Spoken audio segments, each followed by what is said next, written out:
Hi, this is my review of the Dungeon Under the Mountain, level 3. I think that it's a great thing that these different levels of the Dungeon Under the Mountain each feels so different from the others.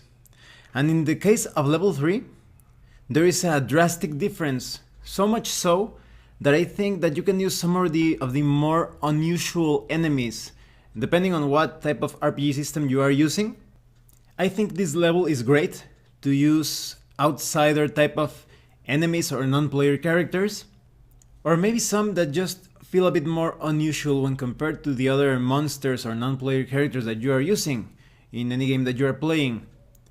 You will notice this because of the architecture, but also the natural layout of level 3, as it feels that each of the rooms and corridors that have been worked by some type of underground race, or perhaps some outsider race, as I was telling you, they blend quite well with natural caverns and passageways that have been shaped by water or perhaps some sort of stranger liquid. It depends on your campaign setting. Now let's talk about the quality of the PDF. The quality is excellent. The layout is quite similar when it comes to the graphic design, when comparing it to the other levels of the Dungeon Under the Mountain. You have an explanation about the document first, on how to use the Rule the Dungeon button. And remember, this button allows you to control many features of the map.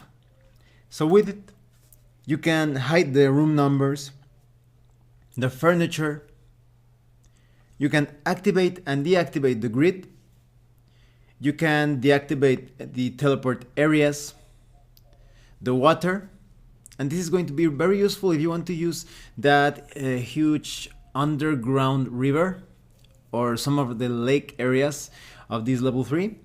Maybe there is a switch or some sort of device or effect that allows you to drain the water from that part, and now you have another section of the level 3 to explore.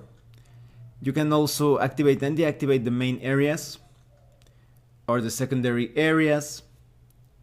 You can activate and deactivate the fill, toggle the white and yellow color, or you could activate and deactivate everything at the same time, or just some things, some features.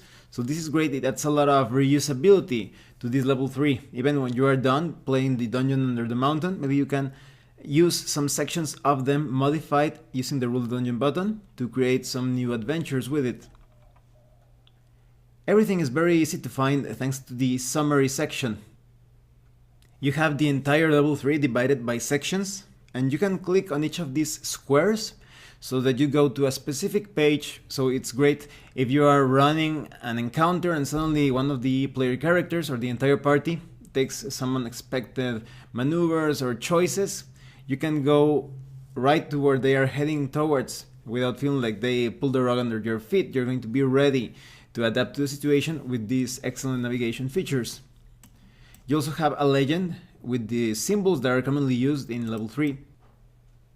Although the legend symbols look slightly blurry, the quality is great overall. Now let's talk about the contents of level 3. I think this is a great level to affect the party of adventurers with an impending sense of paranoia, or if you want to play things on the weird horror side of things. I think this level is appropriate for that, because you have some really strange architecture, and even those dungeon passages and corridors that would feel quite standard for Dungeon Under the Mountain considering the other two levels, with all those diagonals and some passageways leading towards unusual architecture, some strange buildings. They perhaps belong to some sort of outsider race or some strange population or group of creatures or entities that have been here for centuries. Many of these buildings simply feel out of place when comparing them to the rest of the architecture in the Dungeon Under the Mountain. And with this huge body of water flowing through the entire map, that is this underground river, and with some lake areas, there are some mysteries and some navigational challenges. Because you do have a bridge, there are some areas that could be considered easy to cross, but some others do not feel too obvious, and perhaps there is some secret passageways connecting one area to the other. But the player characters will surely use those levitation spells, or maybe one of the characters is really good at jumping and climbing. Maybe they can create some bridges or even rope bridges across the different areas. But what, for example, if there is an illusion? Maybe this underground river isn't actually really there. Maybe there is some sort of chasm or some sort of trap across the river, and when the characters make the jump, maybe they fall into the trap. So there are many different ways in which you can use this huge underground river that crosses the entire area. And as I was saying before, maybe there is some sort of switch or button or lever that you can activate or pull, or some device that you can destroy, and it drains the water, and now you can, for example, if you remove the water, of course, now you have an entire area to add some other rooms or treasures, dangers, traps.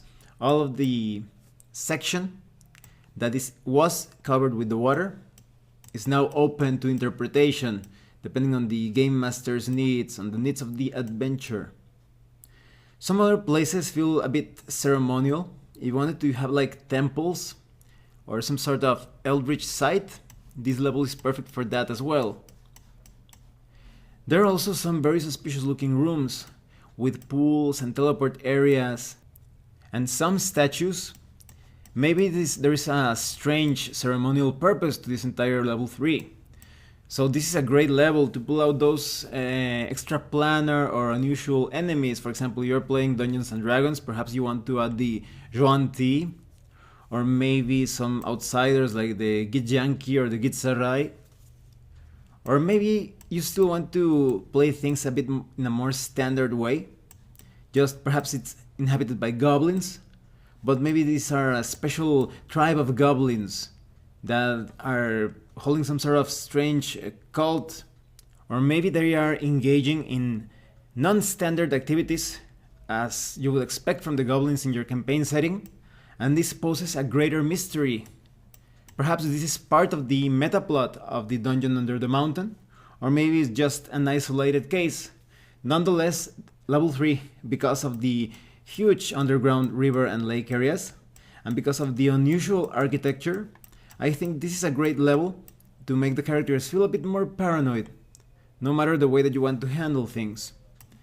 It doesn't feel like a level that it should be completely focused on, for example, weird horror, but there are some places that feel that shouldn't be there, or that they feel out of place, that could break stereotypes of what you would expect in the third level of the Dungeon Under the Mountain. So what do I think about the Dungeon Under the Mountain level 3? This is an awesome level, and as I was saying, especially good to use those strange, unusual creatures, those that perhaps belong to ancient times, or even from other places, other planes of existence, and the ways that you can play around with the underground river, taking into account the natural passageways in strange symmetry. When comparing it to the rest of the dungeon, you can see some places that will surely serve for good ambushes, but also that could hide some secrets and ancient treasures or artifacts within. Well, thanks for watching my review of the Dungeon Under the Mountain level 3. If you have any comments or questions, please let me know. See you later.